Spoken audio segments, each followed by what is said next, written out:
All right, we are 48 hours away from finding out who will be drafted and where at the upcoming NFL draft. The Cowboys, of course, are number 27 in the order of the draft. And to talk more about this, we've got just a guy with us from the Tyler Paper and ETFinalScore.com website. Chris Parry, we've been doing this about 6 years now. Let's start with that 27 pick. Give us some players, some ideas of guys you think will be there. Well, I think that one thing that's kind of helped the Dallas Cowboys is what happened to Shane Ray, because I didn't think Shane Ray would have any chance to be there for the Cowboys at 27, but I think he's going to be there. I think he's going to be there, and they're going to have a serious.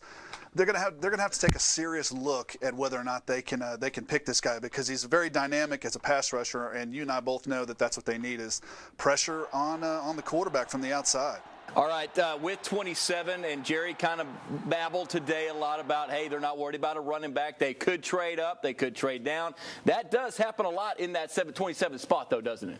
Yes, and I mean, if they're going to go try to get a Todd Gurley, they're going to have to trade up. I mean, there's no way that he's going to fall for him that fast. They may have a little bit of a chance to get the Wisconsin running back, but I think they want Gurley. Gurley's the real superstar in this draft and running backs. But if you look at some of the other stuff, though, I mean, they've got some players. I've written some of these guys down. I mean, Byron Jones, Connecticut, is a terrific cornerback. You also can go with Marcus Peters, huge red flags, but he's also a defensive back. They could step in and help him right away, because that's really what they need right now is help on the defensive side of the football. Chris, the last 10, 12 years, running backs fall down in this draft. You know, the exception's probably Adrian Peterson. DeMarco Murray, we forget, a third-round draft pick.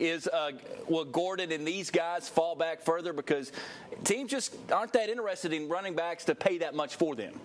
Well, from what I've been reading and just kind of checking things out, it seems like these two guys have separated themselves, at least in scouts' minds, from the rest of the pack. So that tells me that they're probably going to go in the first round. All right. But isn't it crazy that Yedlin from Alabama, you and I talked for years about this guy, and now here's the draft, and he's a potential third or fourth round pick. It's amazing.